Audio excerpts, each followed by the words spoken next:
Welcome, everyone, to Beyond the Crucible, the podcast that dares to talk about setback and failure, but not so we can commiserate, so we can elevate. I'm Gary Schneeberger, the co-host of the show, and our mission today is to offer you the hope that your crucible experiences, those tragedies and challenges you faced or are facing right now, don't define you. They refine you. They did not happen to you, they happened for you. And no one I know knows that better than the host of the show, the founder of Beyond the Crucible, and my friend Warwick Fairfax. Warwick, we've got, again, a guest who really has an incredible story to share that I think will help a whole lot of people. Absolutely, Gary. Looking forward to it. That guest, listener, is Lauren Sisler. Lauren is a two-time national award-winning sports broadcaster who joined ESPN and the SEC network in 2016 as a sideline reporter for both college football and gymnastics. Lauren is passionate about sports, but even more passionate about telling the stories of the coaches, athletes, and fans who make it more than a game. Her journey was not always full of victories and celebrations, however. In 2003, as a freshman at Rutgers University, tragedy struck Lauren's world.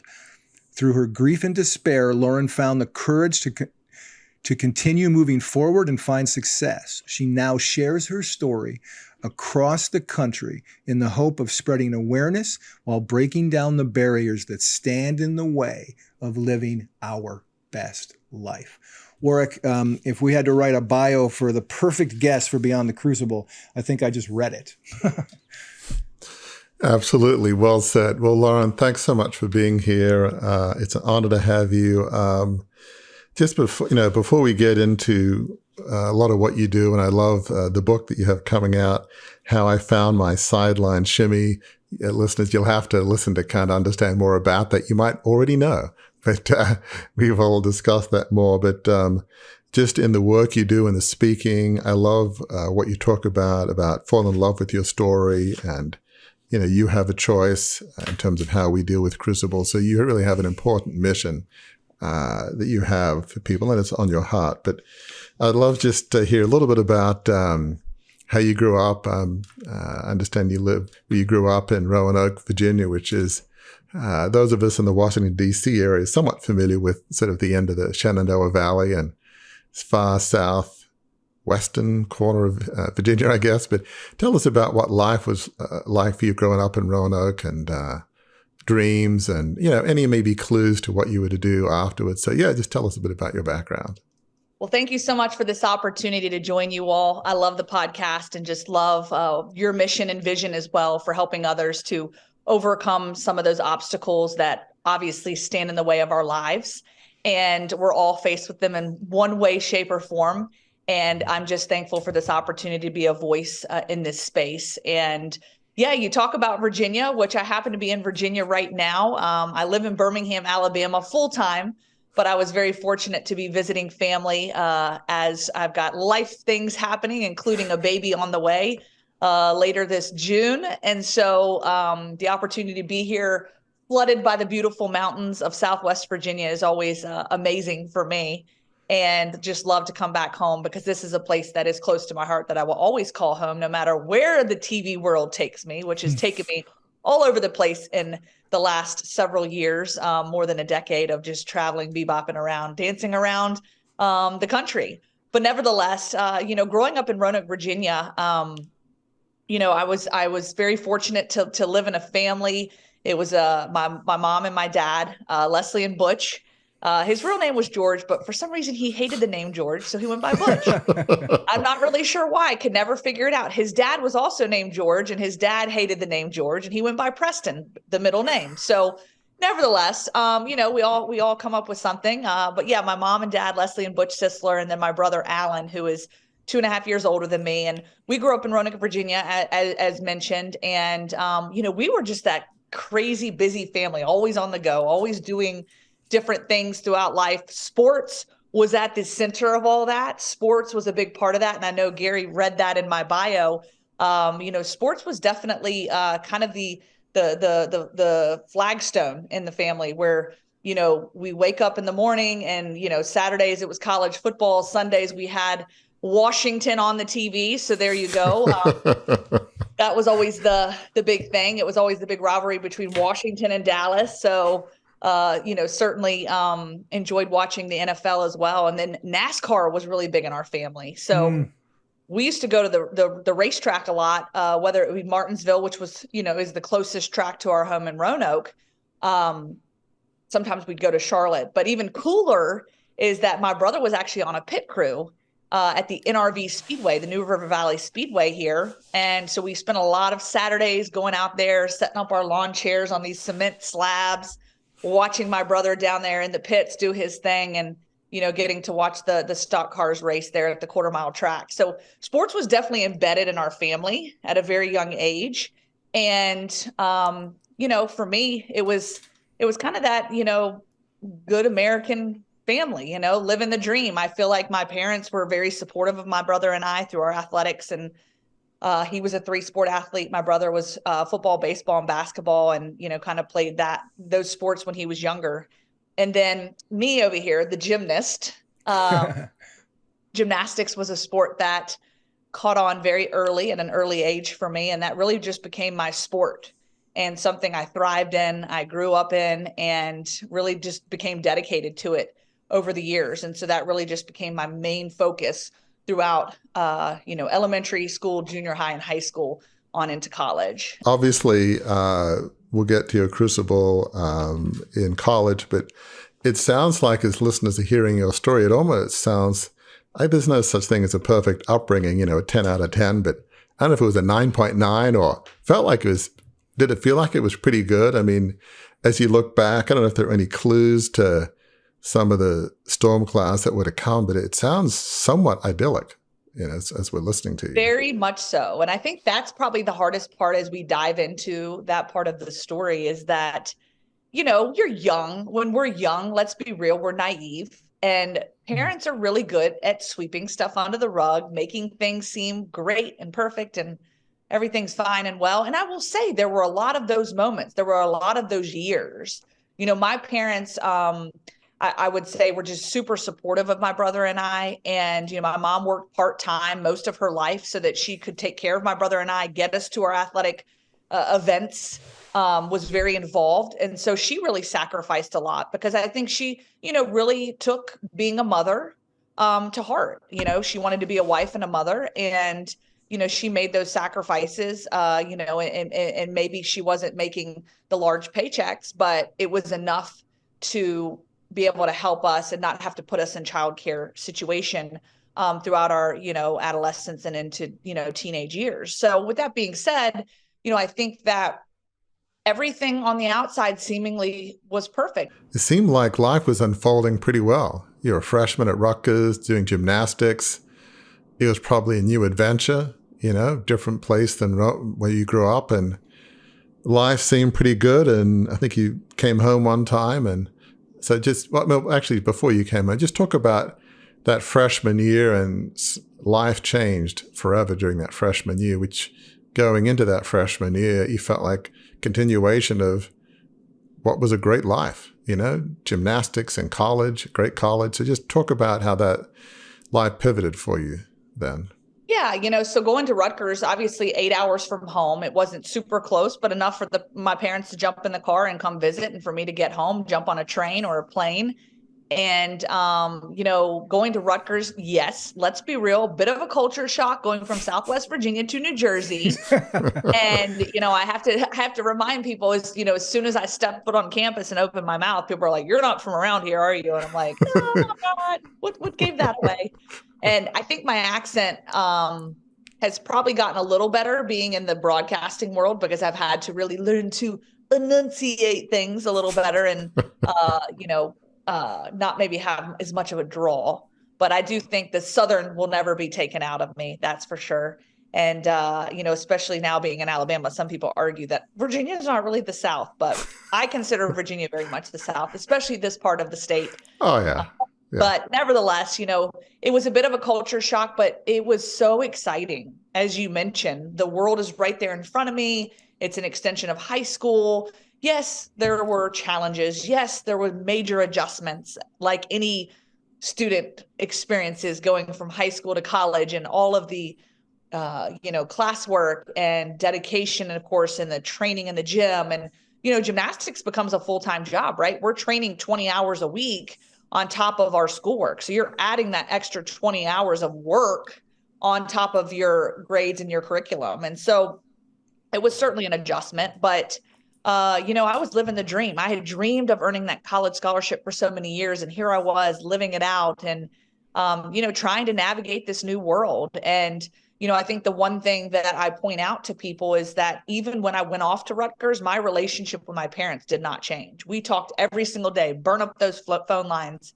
because it was important to me to have that relationship with my parents. And they were very invested in me as well in my career at Rutgers. And so my mom knew everything there was to know about gymnastics. So she was kind of the Gary in this group, right? So she was the one that knew everything there was to know. Every single skill, a play-by-play, she wanted to know it all. So every day we had conversations. I'm working on this new skill, this combination. And there was a lot of excitement, and that was an excitement for her. And then, my father, truth be told, he knew a good bit about gymnastics, but he was one of those that just showed up and cheered and whistled really loud. And, for him, it was always a struggle. I go back and watch these old VHS tapes of me competing, and you just hear him whistling and screaming, "Yeah, let's go, Lauren." And he'll commentate. But the best part about it is he'll be like, "Okay, Lauren's about to go on the balance beam, and yet I'm on the bars." Like, he never can get it straight. And I don't understand it. I'm like, "Dad, what are you doing?" So, his commentary is quite comical when I look back at it. But nevertheless, we still had that close relationship. And so, it really helped to have that support, especially when you transition from high school to college. And it's definitely a shock to the system. And so I felt like I was still very rooted back at home with my family and my parents. And so as we talk about getting into that second semester at Rutgers, we were about to approach midterms, and, I'd been studying for those exams. And this particular night on March 23rd of 2003, called my parents like I always did, picked up the phone. My mom was excited to hear about this new combination I was working on bars. And then I had talked to my dad briefly, and he had just celebrated his 52nd birthday. And I remember him telling me that he was so proud of me and to keep working hard. And that was the end of our conversation. It was like most, 10, 15, 20 minutes. We hung up the phone, said our goodbyes, said our I love yous. And I remember just setting my alarm clock that night, thinking nothing of anything. Life is great. Life is wonderful. I'm going to go in and crush these midterm exams, hopefully, and that'll be it. And so I set my alarm clock, drifted off to sleep, and then woke up to the phone ringing. And of course, looking outside, I realized it was dark out. So that, of course, alarmed me a little bit, and then looked at the clock, and it was just after 3 a.m. And as I went to go grab the phone on the receiver that was sitting on my desk, I look at the caller ID and it said home. And that's when I knew something had to be wrong, because it's the middle of the night. Why are mom and dad calling me?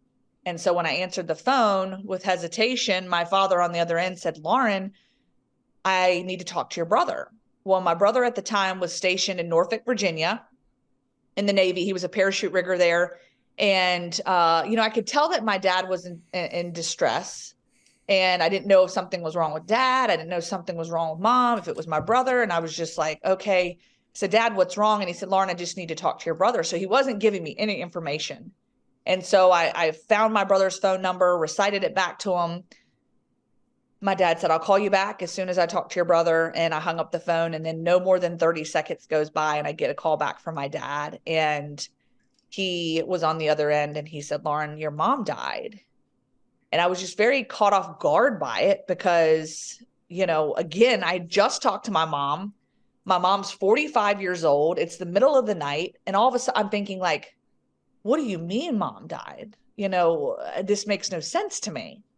And I kind of begged him to explain, give me an explanation. And in many ways, I think I was trying to almost like wake myself up, like, wake up, like this has got to be a nightmare. It's got to be a nightmare. And he said, Lauren, I can't explain it now. I need you to get on the next plane you can, and I'll be at the airport to pick you up in Roanoke. And so, of course, I just was shocked. I was stunned. And then I go into like, panic mode. Okay, I got to get stuff together. What am I going to do? But as I'm kind of taking in this information I had just learned, my roommate even had woken up from her deep sleep, comes running over as she sees me slunk over in the floor, like crying, and starts shaking me and says, Lauren, wake up. You're having a nightmare. So she thought I was in fact having a nightmare. And unfortunately, it was a nightmare, but it was reality. As you can imagine, being an 18-year-old, suddenly just trying to piece together this news that I had received, and then ultimately just wanting to do nothing more than to get home and be with my father. That's all I wanted in that time, in that moment, is just to be home and to get home to my dad. So you got on the plane and you landed in Roanoke, but yet I guess the unexpected was to continue. What happened next when you got to Roanoke? When my plane touched down and I run outside, I'm expecting my dad to be there. And I'm looking everywhere and I don't see him. And so I stand out there for a few minutes. And then next thing you know, I see a Jeep Cherokee pull up and out jumps my uncle and my cousin, Justin. And of course, I'm very confused at this point because I'm thinking, all right, my dad was supposed to be here. But then my brain just starts jogging all these things. He's at the hospital. He's probably still on his way. They didn't want me to sit here and have to wait forever. So because my uncle and my cousin both lived in Roanoke, so it was much closer to the airport. My father had over an hour drive. So I'm kind of rationalizing all these thoughts in my mind in just this, matter of seconds. And then they get in the car and we start driving. And at this point, it was just tears. Nobody really said anything. And then finally, as we start driving, I said to my Uncle Mike, Uncle Mike, I just want to see my dad. Where's my dad? And then he pulled the car off the side of the road as you take the exit ramp back onto the interstate. And I just remember feeling that gravel underneath the car crunching as he put it into the park. And he turned around and he looked at me and he said, Lauren, I'm sorry, but your dad's passed away too. It's hard to begin to sort of know how to obviously process, or because at this point you didn't know what had happened.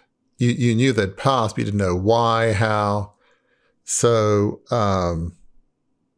it almost felt like, as bad as that was, it felt like it got worse.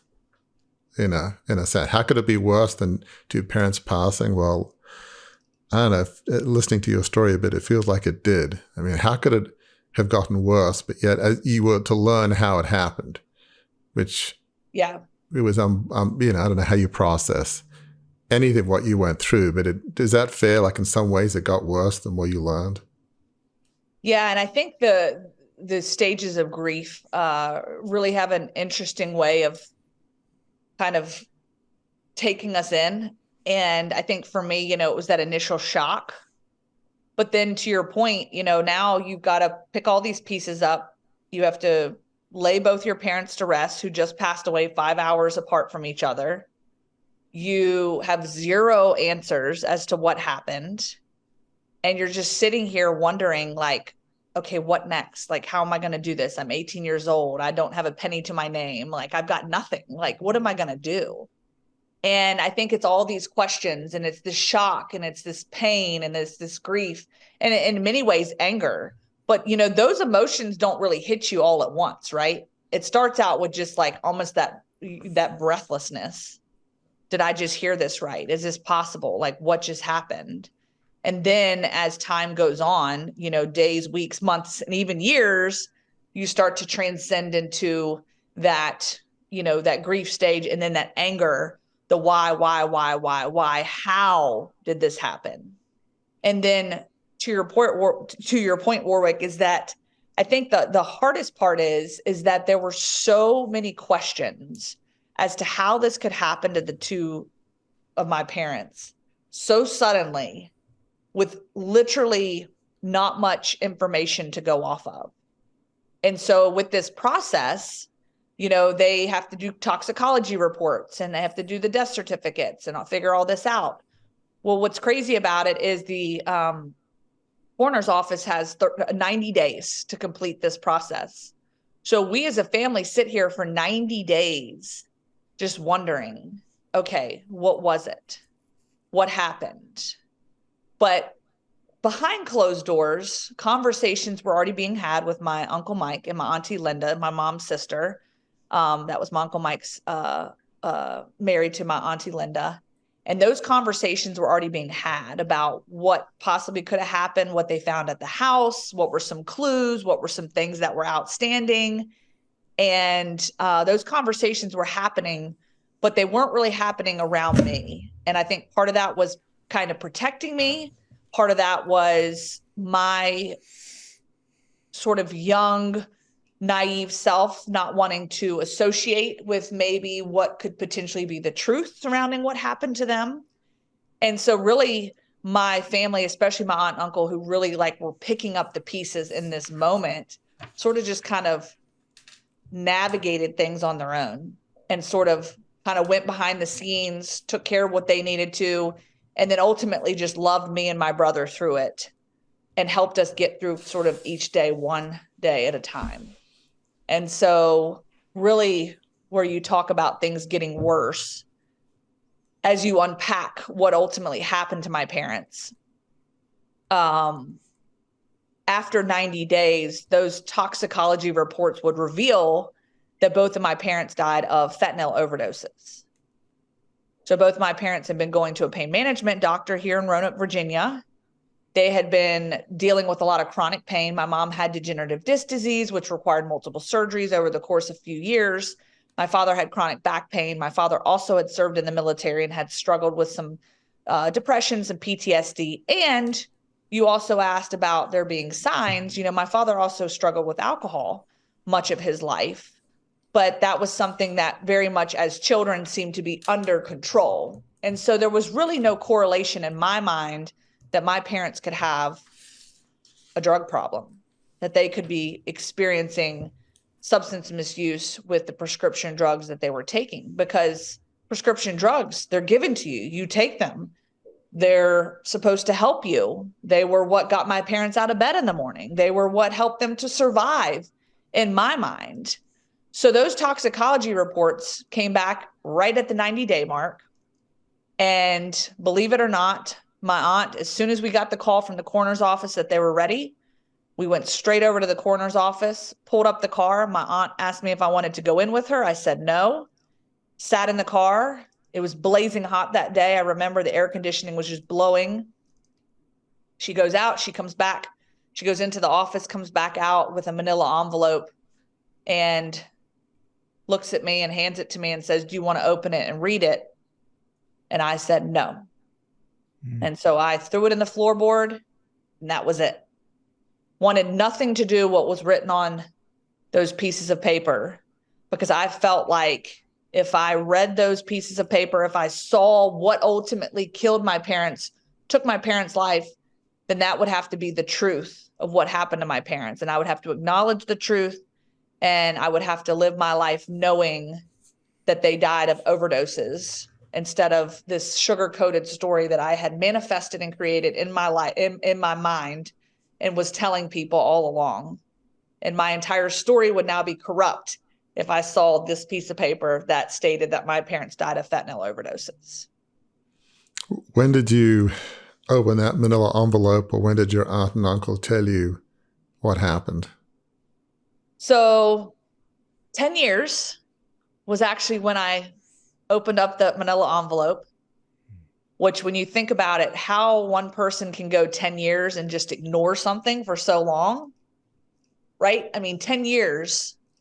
And again, I would tell this sugar-coated story to people because, I went right back to Rutgers within 10 days. I'm back at Rutgers. People want to know what happened. They try to do it in a loving way. They're curious. And so when it would get brought up, I would say, well, mom died of respiratory failure. Dad died of a heart attack, because that sounded a lot better to me than mom died of a fentanyl overdose and dad died of a fentanyl overdose. And I was able to literally, in my mind, with respiratory failure, that just sounded so much better than overdose or addiction. And then with my father, the heart attack part, well, he had heart issues and high cholesterol and this and that. And so I was like, well, heart attack, because he must have been heartbroken because of losing my mom. And well, his heart stopped. And that was all justified in my mind, even though he too ingested a lethal amount of fentanyl just hours after my mom did. And so I literally was justifying this in my mind, so much so that I started to believe it. I literally walked through life for several years concocting this story, and I pretty much spoke it into existence. You know, I knew in my heart that neither one of my parents intentionally took their lives that day. Both overdoses were ruled accidental.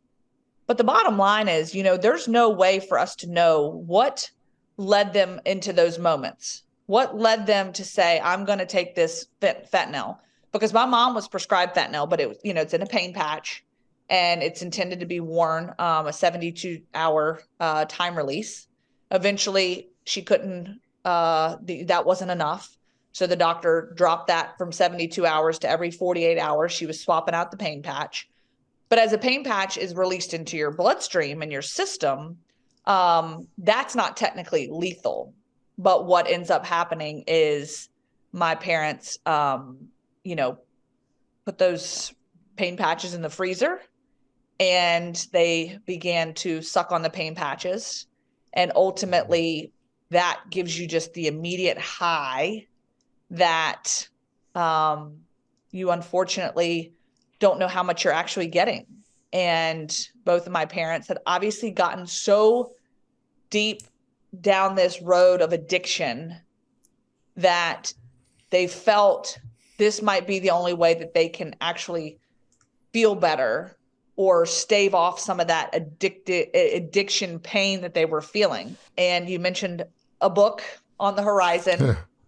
There's been some discoveries that have happened, because even almost 20 years after my parents passed away, there were still so many black holes, so many things that we did not know as a family, so many things that we did not understand that have been uncovered in such a beautiful way that I can just tell you that it's amazing, this journey and process, where I'm at now, 20 years after they passed away, to where I was even just 5 years ago or 10 years ago. It's truly been a beautiful journey, and as sad and tragic as it has been, it has also been so enlightening. And many of those questions that we had, there have been answers that have followed even 20 years later. That makes me think, excuse me, that makes me think of, on the YouTube version of this show, I always begin in talking about crucible experiences, traumas, tragedies, setbacks, failures.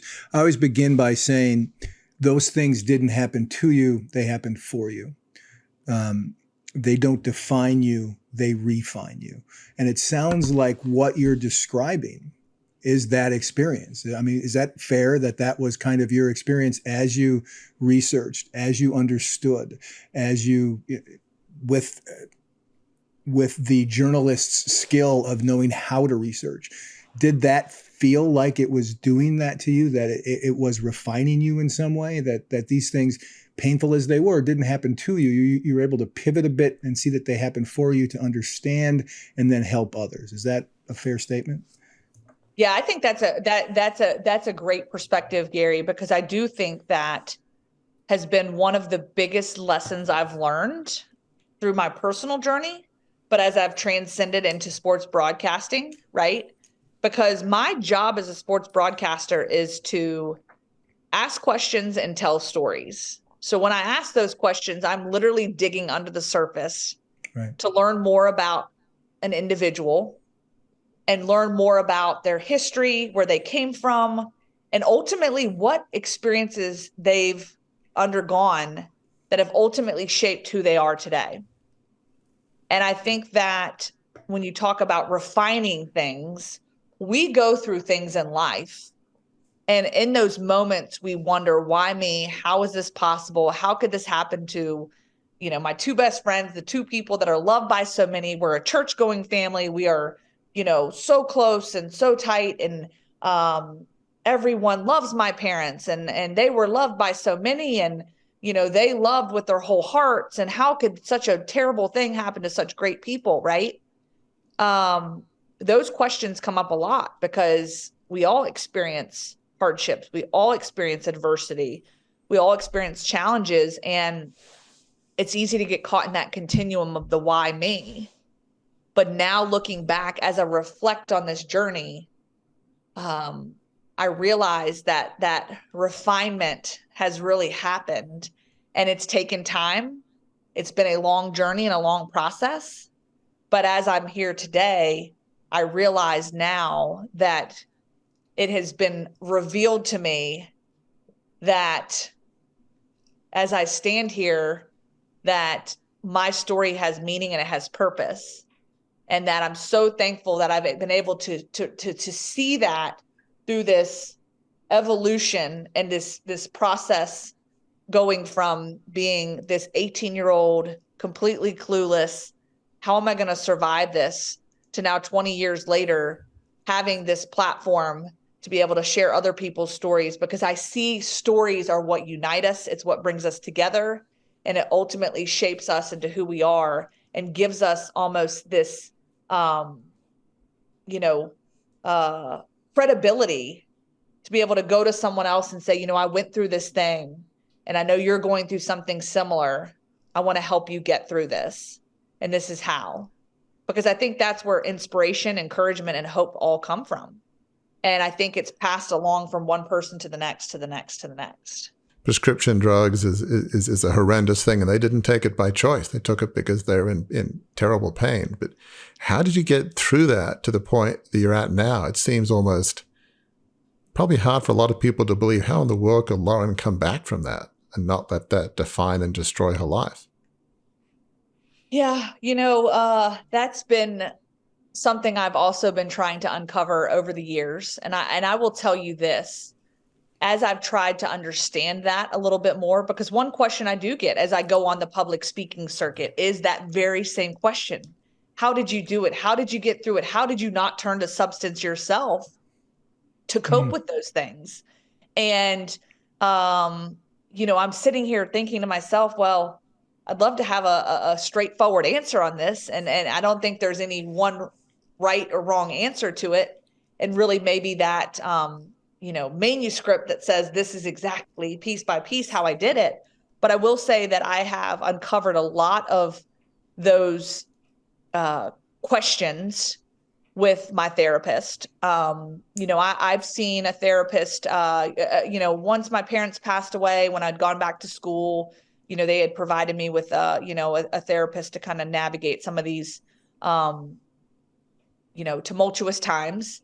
And then, I kind of would pull back from it and I'm good. And then I'd kind of slip back into, okay, maybe I need to start going to see somebody. But really, I would say in these last several years, prior to the pandemic, I started meeting with somebody in Birmingham. And because I'm where I'm at now, I'm truly at a point where it's not so much about healing, and it is very much about healing, but it's more about understanding the how and the why. And I'm so curious, especially as a reporter, because I go into reporter mode and I start asking these questions. And I now almost feel, invigorated and exonerated in many ways, right? I think about like the shackles of shame have finally just kind of ripped off of me. But now I want to understand why.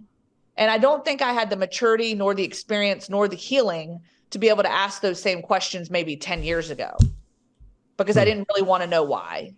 But now I'm at that point where I'm like, okay, how did I do this? And why did I do this? And it's so cool to kind of walk through that process and understand why I'm where I'm at. And I think a lot of it became the compartmentalization that I was able to create for myself, this window of tolerance. And I think some of it probably stems from gymnastics, the competitive spirit, the competitive nature, the focus mentality. Okay, focus. So I was able to just like focus in on things and almost eliminate those outside distractions, right?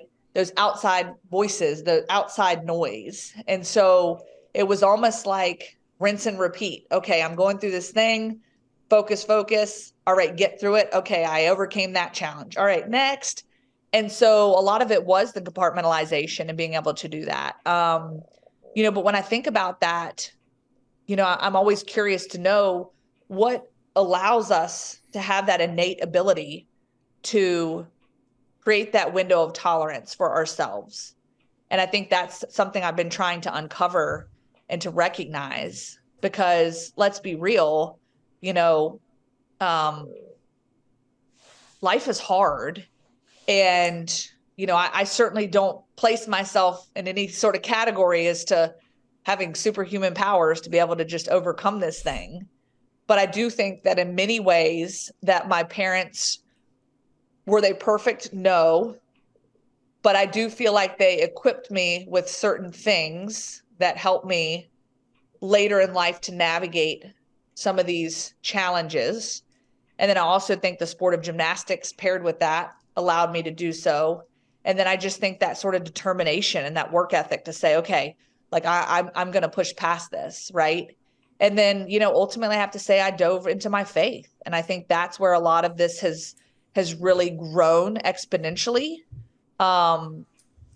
Because instead of sort of leaning out in the early phases of when all of this happened, I really leaned out and kind of leaned back and said, "Ooh, I got this. I don't need your help. I'm good." Then to realize that, wait, why don't I lean in and utilize these resources, lean into my faith, lean into God, lean into the people around me and say, "Hey, I'm going to accept your help. You're here for me. I've got to stand on my own 2 feet and take that first step forward. But let's hold hands and let's walk through this together." I'm glad you brought up your faith, because 20 minutes ago in this conversation, this came to me as you were talking about the difficulty of facing the truth that you had. And I think of John 8:31 and 32, the truth will set you free. Yep. I mean, that's exactly what we're talking about here in the story of Lauren Sisler. The truth has set you free, and not just, although for your own freedom and your own well-being, but the freedom to then transfer freedom, transfer healing to others. And that is a beautiful thing. I mean, beauty from ashes, right? To, go back to the Bible in that case. That's the summary of your story, I think. I love that too. And you use the word transfer. Like that's such a good word, because it is like taking my experience. And one thing I do encourage people, and I think it's really hard because a lot of times people want to make comparisons. Well, I'll go speak at an event and someone say, well, I went through this and certainly not as bad as what you've been through. But I stop them right there, because your experience is your experience, right? You've gone through your challenges that I can't even begin to know what those might feel like to you, and vice versa. But ultimately we experience similarities, we experience similar things, and trauma is trauma. Tragedy is tragedy. Shame is shame. No matter what led you to that emotion, to that feeling, to whatever that thing that is gripping you, you might have been led down that path in a different way, but ultimately you're experiencing that same emotion. And I love that terminology of transferring that, because being able to transfer my life experiences and what I've experienced to help you maybe walk through your shame, because shame comes in so many different shapes, sizes, experiences, right? And I think that whether you've experienced addiction or, loss because of addiction, not everybody knows what that feels like, but you've walked through shame in some sort of way, whether it's lost the job, made a poor choice, wish you could literally hit the rewind button and erase something that you've done in your life. We all walk through the shadows of shame. And I think that's what's really great about this podcast specifically, and really just this opportunity to use our stories to empower other people to also walk out of those shadows of shame and undo those shackles and say, look, I don't have to be shackled to this anymore. I can be free if I can only stand in my truth. And I think that if we can encourage people to stand in their truth and own every piece of their story, they're going to be set free in ways they never even imagined possible. It's so well said, Lauren. I mean, I want to pick up on some strands that you said, because I think there are some important things you've said that can really help people. Certainly one of the things that I was blessed by on this podcast, we had a guy, David Charbonnet, that was a Navy SEAL that became a paraplegic in a parachuting training accident. And I mentioned to him, gosh, what I went through, losing this 150-year-old family business in a $2.25 billion takeover, big news in Australia and lots of nasty editorial cartoons and all the rest. And in a moment of tremendous grace, and he is also a person of faith, he said, Warwick, your worst day is your worst day. Basically, it's not a competition. And that was so generous of me, because to me, objectively, what he went through becoming a paraplegic was objectively, to me, feels like a lot worse than what I went through. But pretty much everybody we've had on our podcast has had that same attitude. Yep. And we've had paraplegics, quadriplegics, victims of abuse, victims of incredible things. And they have this spirit of generosity. But there's another strand that you mentioned that I think is really important. I had some things I had to understand how certainly family members behaved the way they did. And as I've understood what made them who they were and made them like they were and the choices they made, or, what happened, it made it somewhat, if not significantly, easier to deal with as I understood what happened and why. And understanding, at least in my case, made it easier to forgive. Like, okay, I get it. They went through trauma. They were this way and that way. And it makes sense now. It doesn't mean, things are necessarily right. But so those are important lessons. And I think it can be helpful to all of us as counseling, certainly from our perspective, faith, but just understanding. Understanding helps breed freedom. So does that make sense? Just because that's what I'm hearing in your story is some of the clues that it can help others. Yeah, I love that. The understanding piece, I think, is so critical here. And there is that level of healing. And you talk about forgiveness, right? Because there was that time where I was very angry at God, and also, some level of anger at my parents of, how did this happen? How did it get out of control? How did we not know? Why did you not cry for help? And, I hear this time and time again when people come and share their personal stories with me of just, my mom or dad is going through addiction, or, they won't get clean. They won't get sober for me. Or perhaps they've been incarcerated due to drug use, or anything outside or inside that realm. And there is that anger that often occurs. And I do think that understanding allows us to have forgiveness, which I also think is part of that whole equation of setting us free, mm-hmm. right? And having a better understanding, while, I might not ever understand or know the exact reasons for why the challenges for my parents continued to mount as it pertained to their prescription drug use, and then ultimately their financial crisis that just came crumbling down all at one time. There were a lot of things I think that led down that pathway, but in understanding their story, understanding their struggle, I don't love them any less. Of anything, I feel like I embrace them even more. Mm-hmm. And I think that really came to me when I hit that 10-year mark, opened up those toxicology reports, decided it was time to start sharing their story publicly. And as I did that, there was specifically a handful of people that even my closest friends in school didn't even know how my parents died. My best friend didn't even know how my parents died for several years. But one thing that came of it, which I thought was just so cool, was that even my dad's colleagues at his work, so he used to work at the Salem VA Medical Center as a biomedical technician, And there were so many people that just loved my dad, adored my dad, showed up to the funeral. And I might have not known them personally, but they stayed connected through myself and my brother through Facebook and different social media platforms. And when they saw that story 10 years later, saw me opening up and talking about it, I received an overwhelming response. And instead of the fears being validated that people would judge my parents, because that's why I withdrew from it for so long, instead it was, wow, I can't believe that you went through this. I can't believe your parents were going through this. We loved your parents so much.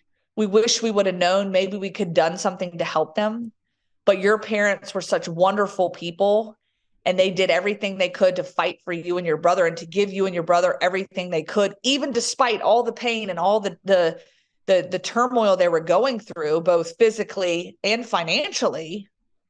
And then I now feel I have peace of mind knowing what took their lives that day.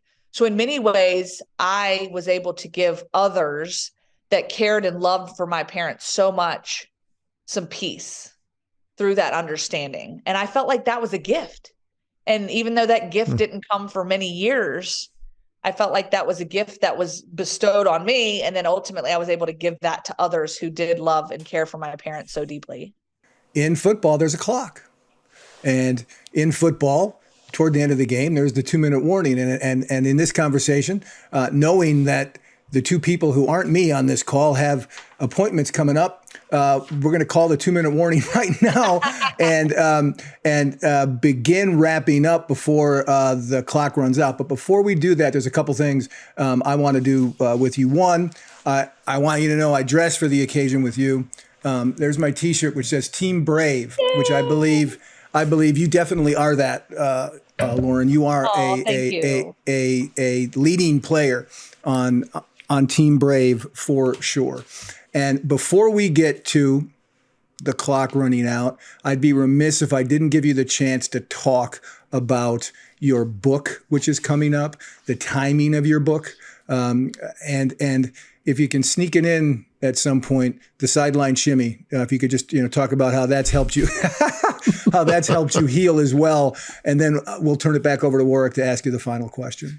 Well, I so appreciate that. Thank you. I am honored to be part of Team Brave. Such an honor.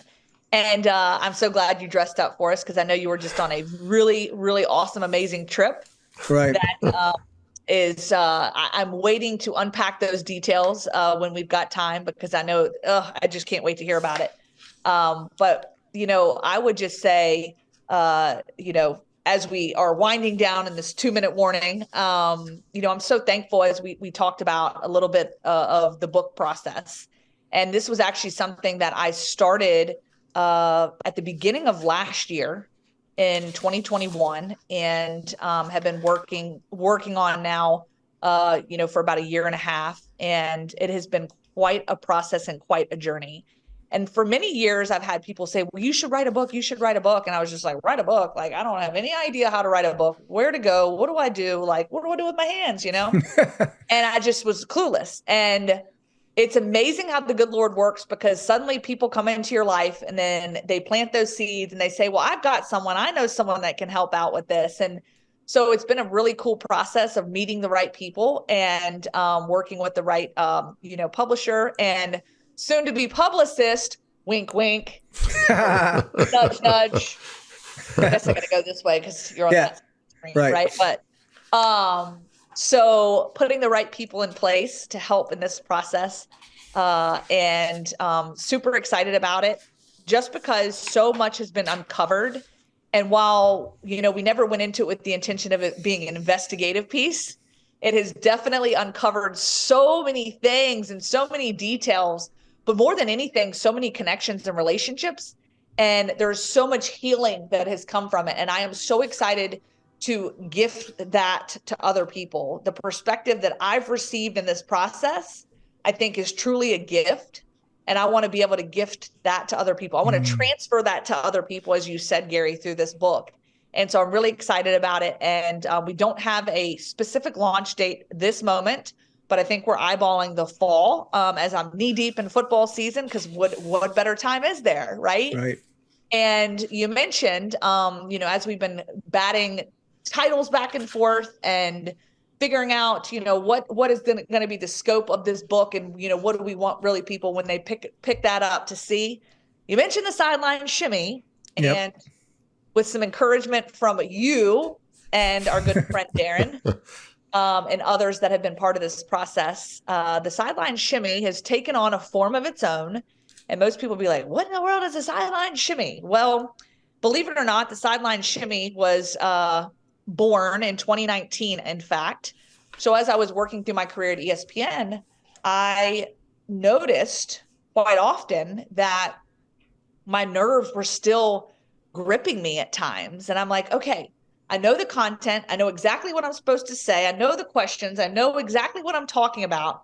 And yet my body still has this way of like screaming at me, like, you're standing on a football field in front of 2 million people about to go live. Okay, I guess it's okay to be nervous, right? Well, how do you combat those nerves? And that's something that I really struggled with, because I'm thinking like, I'm confident, I'm here, I've earned this opportunity, and yet my body is still throwing me into a chaos. And so my central nervous system was taking over. And with that being said, as the former DJ Sisler, music is in my veins. I love to dance. I love to just be free. I can't tell you that I'm a good dancer, but what I started doing was dancing on the sidelines, because really it helped me to take that nervous, anxious, excited energy that was paired with adrenaline that had me going a million miles an hour, helped me to slow down and just soak it all in. And with the dancing, it really just kind of helped me to use that to really just calm the nerves and really in many ways bring me back to the moment. And so dancing became my thing. And it was something that what I realized, never assume the cameras aren't rolling, because this whole dancing thing was assumed that it was before the game kicked off. Cameras weren't rolling. Nobody's really watching. Oh, by the way, they're always watching. And so these silly dances made their way to my inbox, or, my cell phone. I'd get blown up with text messages. Hey, we caught this on camera. And I'm like, oh, okay. So then, of course, I ended up posting these silly things on social media. And I think the coolest part about it is it has turned into something more than I ever imagined it would with the sideline shimmy. But ultimately, I've found so many people finding joy in the sideline shimmy and realizing that everyone can find joy and purpose, and whatever your sideline shimmy is might look different than mine, but everyone has a sideline shimmy. And so unlocking whatever that sideline shimmy is that gives you joy, that helps you to uncover and unnerve yourself and to go through life being free and joyous and happy, no matter who's watching, I think is an amazing thing, and it's a gift. And so hopefully through this book and through this process, I can help other people find their sideline shimmy too. Wow, that's wonderful. I've sort of seen that on YouTube, and it's a lot of fun. So yeah, it's just got a little fun, light relief as you're doing your thing as a sports journalist. So it's funny, we've spoken a lot about your story, your parents' story, and not as much about you being a sports journalist, which most people would know you. It's like Lauren Sisler, she's on the sidelines at SEC Network and ESPN, and making these insightful comments. So from what I understand, that's a whole nother discussion, which we don't have too much time to get into, but, starting out in a small station in Roanoke and then Virginia and Alabama and, ESPN, and which is incredible. And you've been very successful. So just talk about your vision. I have a feeling you view what you do as a sports journalist as more than a job, that I'm pretty sure there's a mission behind it. And I think you've hinted at what that mission is to you. And more broadly than just that mission, talk about the mission you have in your speaking and your book. And I love some of the things you say about finding meaning and purpose and fall in love with your story. You have a choice. There's clearly a very strong mission you have, and being a sports journalist is part of that. So just talk about those things. Your mission as a sports journalist, your mission more generally about the power of telling a story and choosing how you view what you've gone through. The one thing that I have found myself doing, and really it has sprouted up in recent years, when I step foot on that football field and that national anthem plays, because that's always the time where everybody pauses what they're doing. Warm-ups are over. Guys have gone back in the locker room, and now everyone stands. And that is the time where I stand in my thoughts in that moment. And I look up to the sky, and I look to God, and I look to my parents, and I say, give me this opportunity to go out here. Give me the right words to say. May a story, may an event, may something that happens tonight influence and impact the lives of others, even if just one life in a positive way. And so that's always my hope and my goal when I step foot out on that football field, is to give someone some encouragement, some inspiration, a story of hope, something that they may be able to take through their lives. And then, of course, I thank the good Lord above and my mom and dad, and I have that conversation with them. And it's just a beautiful moment to be able to spend as my nerves and that excitement and, all the adrenaline and the pageantry that's about to happen around us as those players get ready to run out of that tunnel. And so it really is a special moment. And so that's really become a vision and a mission for me when I step foot on that football field. And I've discovered it's more than the wins and the losses. It's more than just a game, right? It's so much more than that. And that's where I feel so thankful for this gift of being able to use my voice to share stories that have so much meaning, so much purpose. And that's where the tagline, as you mentioned, fall in love with your story, has really, the root of that has come from, because I want to encourage all to fall in love with their story, undo those shackles of shame, because for so many years I harbored this shame and realized that I'm not going to allow this shame to define me, just like it didn't define my parents. My parents aren't defined by how they died, but by how they lived their lives. And now I want to stand in that truth and carry that same ideology with me, and recognizing, okay, you know what? I'm not going to be defined by shame anymore. And I'm going to use this as an opportunity to help other people and to inspire and encourage other people. So ultimately, when I undid the shackles of shame and fell in love with my story, I wanted to give that to other people, transfer that to other people, as Gary said, and help them to also fall in love with their story. And so that really has become my goal and mission in the sports world as a sports broadcaster, and beyond that, when I step foot on stage and share my personal and professional journey and words of encouragement, and ultimately give people a lens of hope and inspiration. I have been in the communications business long enough to know when the final word on a subject has been spoken. And Lauren Sisler has just spoken it. If this microphone wasn't so expensive, I would drop it. A mic drop. It's a mic drop moment. I don't want to have to buy a new one. But listener, until we're together next time, please remember that we do understand that crucible experiences are painful. We know Lauren and Warwick talked about the pain that they have gone through in their own crucible experiences. But you also heard there's a way out of that pain. There's a way beyond that pain. Embracing your story, learning to love your story. I love that concept. Learn to love your story and learn the lessons as well of your crucible. Because when you do learn the lessons of them and apply them and move forward, your crucible experience is not the end of your story. It was not the end of Lauren Sisler's story. It can be the beginning of a new story, as it was for Lauren, that will lead you to a final destination that's the most rewarding of all, and that is a life of significance.